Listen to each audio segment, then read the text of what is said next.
ప్రభునందు ఆత్మీయులరా, మన బైబిల్ అధ్యయనములో రాజుల 2వ గ్రంథములో వ్రాయబడిన విషయాలు ధ్యానం చేసుకుంటూ ఉన్నాం.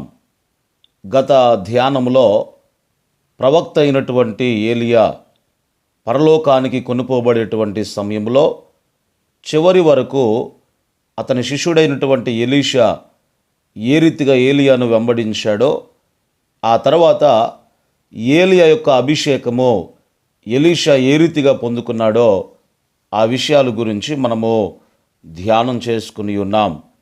ఈ దినమందు ఎలీషా జీవితాన్ని గురించి మనం నేర్చుకోబోతూ ఉన్నాం.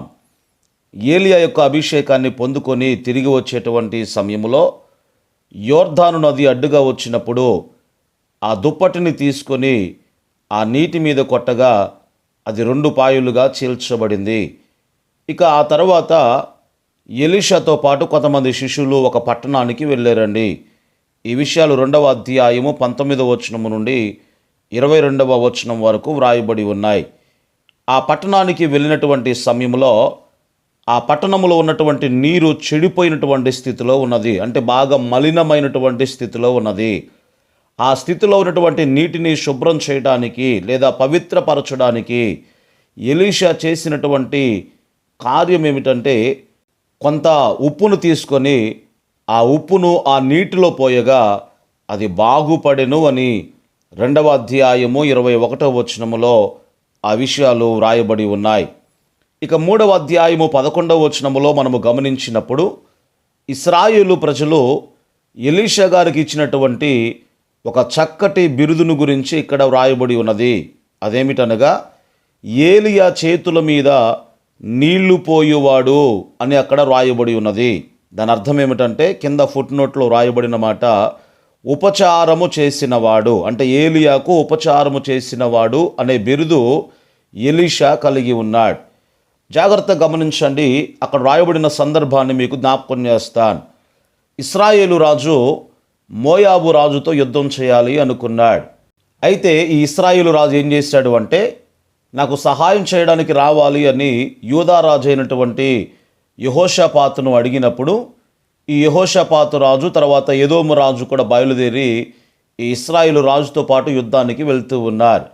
దాదాపుగా 7 రోజులు వారు ప్రయాణమై ముందుకు వెళ్ళిపోయినటువంటి తర్వాత వారితో పాటు ఉన్నటువంటి సైన్యానికి ఆ పశువులకును త్రాగడానికి నీళ్లు లేవండి. ఆ సమయంలో ఇశ్రాయేలు రాజు పలికినటువంటి మాట ఏమిటంటే, మోయాబీయుల చేతికి అప్పగింపవలనని యెహోవా మనలను పిలిచెను అని ఇశ్రాయేలు రాజు మాట్లాడుతూ ఉన్నాడు. కానీ యెహోషాపాతు రాజు ఏమన్నాడు అంటే, యెహోవా యొద్ద విచారణ చేయడానికి ప్రవక్తల్లో ఒక్కడైనా ఇక్కడ లేడా అని యెహోషాపాతు రాజు మాట్లాడుతూ ఉన్నాడు. ఆ సమయంలో ఒక సైనికుడు ఏం చెప్పాడు అంటే, దైవజనుడైనటువంటి ఎలీషా అనబడిన ఒక ప్రవక్త ఈ స్థలములో ఉన్నాడు అని చెప్పినప్పుడు ఆ ఎలీషా అక్కడికి వచ్చి ప్రవచించినట్లుగా లేఖన భాగములో మనం చూస్తూ ఉన్నాం. ఆ సందర్భంలో ఈ మాట వాడారండి. ఏమిటంటే, ఏలియా చేతుల మీద నీళ్లు పోయేవాడైనటువంటి లేదా దైవజనుడైన ఏలియాకు ఉపచారం చేసిన వాడైన ఎలీషా ఈ స్థలములో ఉన్నాడు అని ఆ సైనికులు ఆ రాజుతో పలికినట్లుగా లేఖన భాగంలో మనం చూస్తూ ఉన్నాం. అంటే ఈ బిరుదు ఎలా వచ్చింది అంటే, దైవజనుడైన ఏలియా భోజనం చేసినటువంటి ప్రతిసారి కూడా ఎలీషా నీళ్లను తెచ్చి ఏలియా చేతులు కడుక్కోవడానికి వాటిని పోసేవాడు అనే విషయాన్ని మనమందరం కూడా గ్రహించాలి. అంటే ఎలీషా యొక్క పరిచర్య ఆ రీతిగా అతడు ఆరంభించాడండి. అతడు ఆ పనిని ఎంత క్రమంగా ఎంత నమ్మకంగా చేశాడు అంటే, ఇతరులు దానిని గమనించి ఏలియా చేతుల మీద నీళ్లు పోయేవాడు అనే బిరుదును ఎలీషాకు ఇచ్చారు అనే విషయాన్ని మనమందరము కూడా గ్రహించాలి. ప్రభునందు ఆత్మీయులరా, దేవుడు మనకు ఒక పరిచర్యను అప్పగించే ముందు, ముఖ్యంగా పరిచర్యకు వెళ్ళేటువంటి యవనస్తులు ఎవరైనా ఉంటే జాగ్రత్తగా గమనించాల్సినటువంటి విషయాలు ఇవన్నీ కూడా. దేవుడు మనకు ఒక పరిచర్యను అప్పగించే ముందు ఏం చేస్తాడు అంటే, చిన్న చిన్న విషయాలలో మన నమ్మకత్వాన్ని ఆయన పరీక్షిస్తాడు అనే విషయాన్ని మనం గ్రహించాలి. యెహోషువ అనబడినటువంటి సేవకుడు దైవజనుడైనటువంటి మోషేకు అనేక సంవత్సరాల పాటు నమ్మకముగా ఉపచారము చేసినటువంటి తర్వాత మోషే గారి తర్వాత యెహోషువ నాయకుడయ్యాడు అనే విషయాన్ని మనం గ్రహించాలి. అంత మాత్రమే కాదు, తిమోతి అనబడినటువంటి పౌలు గారి యొక్క ఆత్మీయ కుమారుడు పౌలును నమ్మకముగా సేవించాడు కాబట్టి అతడు అపోస్తులుడయ్యాడు అనే విషయాన్ని మనం గ్రహించాలి. ఎలీషా తన సేవను ప్రారంభించినప్పుడు అతడు ఒక గొప్ప బోధకునిగానో లేకపోతే గొప్ప ప్రవక్తగానో పేరు పొందలేదండి. అతడు ఒక దాసుడుగానే పేరు పొందాడు. ఈరోజు అనేక మంది యవనస్తులు తమ ఆత్మీయ నాయకునికి లేదా ఆత్మీయ తండ్రికి ఉపచారం చేయడానికి కానీ లేదా సంఘములో పరిచర్య చేయడానికి కానీ అవకాశముల కొరకు చూడకుండా పరిచర్యలో పేరు పొందడానికి చూస్తూ ఉన్నారు ఈ దినాల్లో అనేక మంది యువకులు. ప్రభునందు ఆత్మీయులరా, ఒకవేళ ఆ రీతిగా ఉంటే దేవుడు ఇవ్వాలనుకున్నటువంటి శ్రేష్టమైన దానిని వారు పోగొట్టుకుంటారు అని దైవజనుడిగా ఈ సందర్భాన్ని బట్టి తెలియచేస్తూ ఉన్నాను. ఇక ఈ దైవజనుడైనటువంటి ఎలీషా వచ్చినటువంటి తర్వాత అక్కడ జరిగినటువంటి ప్రవచనాత్మకమైన పరిచర్యను గురించి కొన్ని విషయాలు మీకు తెలియచేస్తాను. ఎలీషా గారు ఆ సమయంలో ప్రవచించడానికి దేవుని మనస్సును వెతికినప్పుడు వీణ వాయించగలిగినటువంటి ఒకరిని తీసుకురమ్మని దేవుడు చెప్పాడు. కాబట్టి ఎలీషా గారు ఏం చెప్పారంటే అక్కడున్న వారితో, వీణ వాయించగలిగిన వారు ఎవరైనా ఉన్నారా, సంగీతకారులు ఎవరైనా ఉన్నారా అని వారిని అడిగినప్పుడు ఒక వ్యక్తిని పిలిపించారండి. 3వ అధ్యాయము 15వ వచనములో ఆ విషయాలు వ్రాయబడి ఉన్నాయి. ఆ సంగీతకారుడు వీణను వాయించడము మొదలుపెట్టినప్పుడు యెహోవా హస్తము ఎలీషా మీదకు దిగిరాగా అతడు శక్తివంతముగా ప్రవచించెను అనే మాట పరిశుద్ధ లేఖన భాగములో వ్రాయబడి ఉన్నది. జాగ్రత్తగా మనం గమనించినప్పుడు అక్కడ మనము దైవికమైనటువంటి సంగీతము యొక్క లేదా దైవికమైనటువంటి పాటల యొక్క విలువను మనం చూస్తామండి.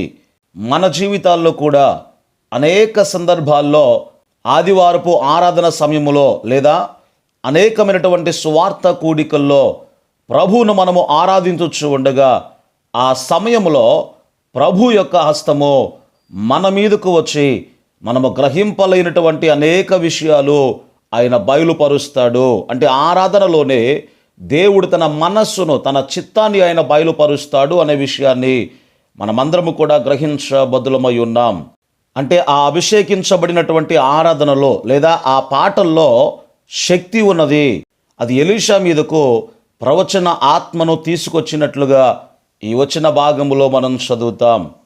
ప్రభునందు ఆత్మీయులరా, ఒక ప్రవక్తకు లేదా ఒక దైవజనునికి కూడా కొన్నిసార్లు సంగీతకారుల నుండి అనగా పాటలు పాడేటువంటి వారి నుండి సహాయం కావాలండి. అందుకనే పాటలను నడిపించేవారు లేదా ఆరాధన నడిపించేవారు అభిషేకించబడవలసి ఉన్నది. అంటే వారు కేవలము మంచి సంగీతకారులైతే సరిపోదండి, బాగా పాటలు పాడేవారైతే సరిపోదు. వారు అభిషేకించబడి మంచి మనస్సాక్షి కలిగి ఉండాలి అనే విషయాన్ని దైవజనుడిగా మీకు తెలియచేయచ్చు ఉన్నాను. దావీదు పాటలు పాడేటువంటి వారిని అంటే సంగీతకారులను ఆయన నియమించాడండి. కానీ ఆ నియమించబడినటువంటి వారు అభిషేకించబడవలసి ఉన్నది మంచి మనస్సాక్షి కలిగి ఉండాలి అనే విషయాన్ని మీకు తెలియచేస్తూ ఉన్నాను. ఆసాపు వంటి సంగీతకారులు 12 అద్భుతమైనటువంటి కీర్తనలు రాశారండి బైబిల్లో. 50వ కీర్తన కానీ 73 నుండి 83 వరకు మనం చదువుకుంటే ఆసాపు గారు రాసినటువంటి కీర్తనలు అక్కడ మనం చదువుతాం. వీరిలో ఇద్దరు హేమాను అనబడిన వ్యక్తి మరియు యెదూతూను అనబడినటువంటి దీర్ఘదర్శకులు ఉన్నారు అని 2వ దినవృత్తాంతముల గ్రంథం 35వ అధ్యాయము 15వ వచనములో ఆ విషయాలు అక్కడ వ్రాయబడి ఉన్నాయి. గనుక అభిషేకించబడినటువంటి ప్రవక్తలను అనగా దేవుని సేవకులను బలపరచడానికి లేదా ప్రోత్సహించడానికి అభిషేకించబడినటువంటి సంగీతకారులు లేదా మంచి ఆరాధికులు దేవునికి అవసరము. ఆ విషయాన్ని మనమందరం కూడా గ్రహించాలి. అలా ఉంటేనే సంఘము ఒక ఆత్మీయ రీతిలో కట్టబడుద్ది అనే విషయాన్ని దైవజనుడిగా మీకు తెలియచేయచ్చు ఉన్నాను. మీలో కొందరు ప్రవక్తలు అవ్వడానికి లేదా సేవకులు అవ్వడానికి పిలువబడకపోవచ్చండి. కానీ మీరు ఒక సంగీతకారులు అవ్వడానికి లేదా మంచి ఆరాధికులు అవ్వడానికి పిలువబడి ఉండవచ్చును.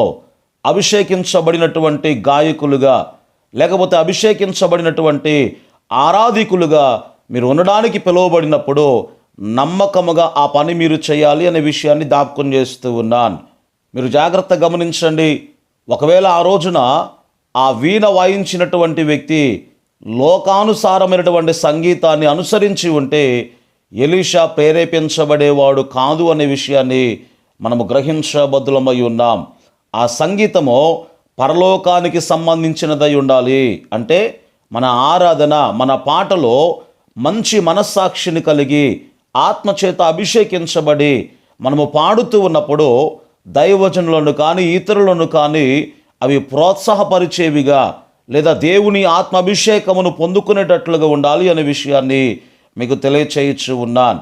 ఈ భూమి మీద కొన్ని పాటలు ఉన్నాయి. అంటే లోకానుసారమైన సంగీతం ఉంది, పరలోకానుసారమైనటువంటి పాటలో ఆ సంగీతము ఉన్నది.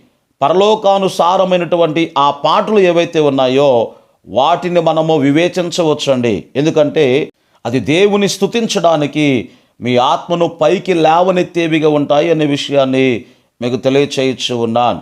కొన్నిసార్లు సంగీతము కేవలము సంగీతకారులను మెచ్చుకునేటట్లుగానే ఉంటుందండి. వారు బాగా ప్లే చేశారు, లేదా బాగా పాటలు పాడారు అని చెప్పడానికే ఉంటుంది తప్ప అది దేవుని యొక్క అభిషేకము ప్రజల మీదకి దిగి వచ్చేటట్లుగా ఉండదు అనే విషయాన్ని మనము గ్రహించాలి. ప్రభునందు ఆత్మీయులారా, జాగ్రత్త గమనించండి. ముఖ్యంగా పాటలు పాడేవారు, ఆరాధికులు ఎవరైతే ఉన్నారో, నీవు ప్రజలను దేవుని స్తుతించడానికి నడిపించి ప్రవచన ఆత్మను ఒక కూటములోనికి లేదా ఒక సువార్త కూడికలోనికి నీవు తీసుకువస్తే నీవు ఒక అభిషేకించబడినటువంటి సంగీతకారుడవు, లేదా నీవు ఒక మంచి ఆరాధికుడవు అనేటువంటి విషయాన్ని దైవచనుడిగా మీకు తెలియచేయచ్చు ఉన్నాను.